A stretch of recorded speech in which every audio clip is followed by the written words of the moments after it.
And if you look at the centenarians, the people who live to 100 years or more, there's a couple of incredible simple characteristics. One, they don't get involved in the medical system.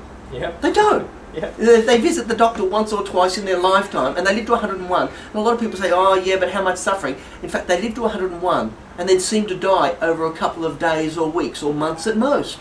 Right. So there's no prolonged suffering. They die of old age. Right. Yeah. So when you look at those, so one of them is, of course, they, as I said, they don't visit the doctor. The second one is they lead a really simple lifestyle. They're not supreme athletes. They never were. They weren't marathon runners. And they didn't have extreme diets. Yep.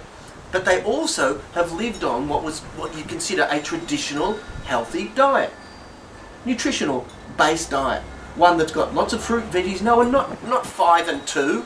You know, a hell of a lot more. And, you know, that is really the stuff that our great-grandparents used to eat. Right. And the level of activity was just a normal day where they'd be active for 3 or 4 hours a day using their body. Not necessarily going and pumping weights for half an hour or running sprints or so on, but going and working around, lifting, carrying, moving, bending, you know, continual activity for 3 or 4 hours a day. And of course the meals, the size of the meals were commensurate with the type of activity they had. So if you have a lot of activity, you'd have a lot more food. So are you talking about the ages, like we're talking the hunters and gatherers type of area that you're talking about? You know, the research shows I suppose there are 2 typical food-eating models that we talk about. One is the Mediterranean. Yeah. And the Mediterranean diet is not the kind of Mediterranean diet we eat in Western with all the pasta and no veggies. It's a little bit of pasta with lots of veggies all thrown in around it. But the research, and that alone, that Mediterranean diet and lifestyle will add years, quality years to your life. Yeah.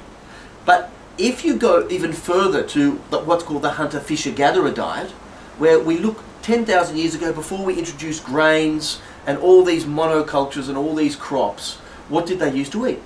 And they had a much greater variety of foods because they'd be wandering around picking it. They've always harvested some. The Aboriginals, for example, had their areas that they encouraged the growth of root crops, and they'd come back every year and they knew it would be there, so they'd have their root crops for their stable carbohydrate, you know, and they would have that. But it was full of the red berries and the green berries and leaves and fruits and nuts and beans out of the ground, and it was full of all these various foods, and it was just a continual source. Whereas nowadays, realistically, our food is probably kept down to about 20 different foods. Nowadays, it's so bland. Right. By contrast. There is so little variation. We've lost a lot of that. And the hunter-gatherer had all of that, but also had a lot more activity. Yep. And they also had periods of famine. Right, so there wasn't food. And what's really interesting is that the latest research, I mean, for the last 20 or 30 years, we've known that if you cut our calorie consumption down, now not starve yourself, yeah, and not go on a diet up and down, but actually cut your calories down by 20 to 30%, it actually turns on a set of master genes that prolong your life. It actually adds, it is the one thing that will add to the quantity of your life. Now, I'm not sure it will add to the quality of it, yeah, but it will add to the quantity. And they've done that experiment with mice, they've done it with, you know, a half a dozen animal models, and they now know that it works.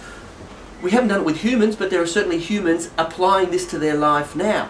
Right. As soon as you start restricting the calories in your diet, then you turn on the genes to actually live longer, so they can look at the cell life and at that little microscopic level and see that. Is it based on because of the, you know, our human cells are meant to live a certain length of time, genetically wise, and that when you're taking more calories, you're actually utilizing that excess energy that actually burns it faster? Well, you know, there are lots of theories. There's one that you're increasing metabolism. 2, you're getting increased metabolism without the nutrients nowadays, so you're not metabolizing properly and adequately, and so on. So you can't produce the enzymes. But another theory is just when we evolved, those periods of starvation were incredibly important for the body's maintenance, repair. Okay. It was a period of just actually stopping and repairing the body.